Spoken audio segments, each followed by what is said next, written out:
ഭാരതാംബ ചിത്ര വിവാദത്തിൽ നിലപാട് കടുപ്പിക്കാൻ രാജ്ഭവൻ. ഭാരതാംബ രാജ്യത്തിന്റെ ഏകതയുടെ പ്രതീകമെന്ന നിലപാടിൽ ഉറച്ചു നിൽക്കുകയാണ് ഗവർണർ രാജേന്ദ്ര വിശ്വനാഥ് അർലേക്കർ. രാജ്ഭവനിലെ പരിപാടികളിൽ ഭാരതാംബയുടെ ചിത്രം ഉപയോഗിക്കുന്നത് തുടരും.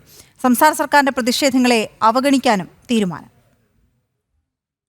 സങ്കുചിത വോട്ട് ബാങ്ക് രാഷ്ട്രീയത്തിന്റെ പേരിൽ ഭാരതാംബയെ അവഹേളിക്കുകയും രാജ്ഭവനിലെ പ്രോട്ടോകോളുകൾ ലംഘിക്കുകയും ചെയ്ത മന്ത്രി വി ശിവൻകുട്ടിയുടെ നീക്കം ആസൂത്രിതമെന്ന തിരിച്ചറിവാണ് ഗവർണറെ നിലപാട് കടുപ്പിക്കുവാൻ പ്രേരിപ്പിക്കുന്നത്. ഭാരതാംബയുടെ ചിത്രം ഉപയോഗിക്കുന്നതിൽ കുറച്ച് അയയാമെന്ന ചിന്ത ഇടയ്ക്കുണ്ടായിരുന്നെങ്കിലും ശിവൻകുട്ടിയുടെ രാജ്ഭവനിലെ പെർഫോമൻസിന് ശേഷം അത് വേണ്ടെന്ന സമീപനത്തിലേക്ക് ഗവർണർ മാറിയെന്നാണ് വിവരം. രാജ്ഭവനിലെ പരിപാടികളിൽ ഭാരതാംബയുടെ ചിത്രങ്ങൾ ഉപയോഗിക്കുന്നത് തുടരാൻ തന്നെയാണ് ഗവർണറുടെ തീരുമാനം. സംസ്ഥാന സർക്കാരും ഇടത് സംഘടനകളും അഴിച്ചുവിടുന്ന ഏതുതരം പ്രതിഷേധത്തെയും തൽക്കാലം അവഗണിക്കുമെന്നതുമാണ് ഗവർണറുടെ നിലപാട്.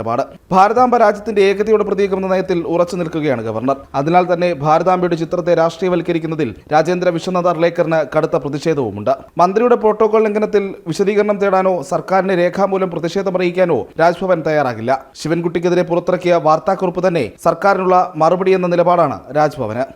ജനം, തിരുവനന്തപുരം.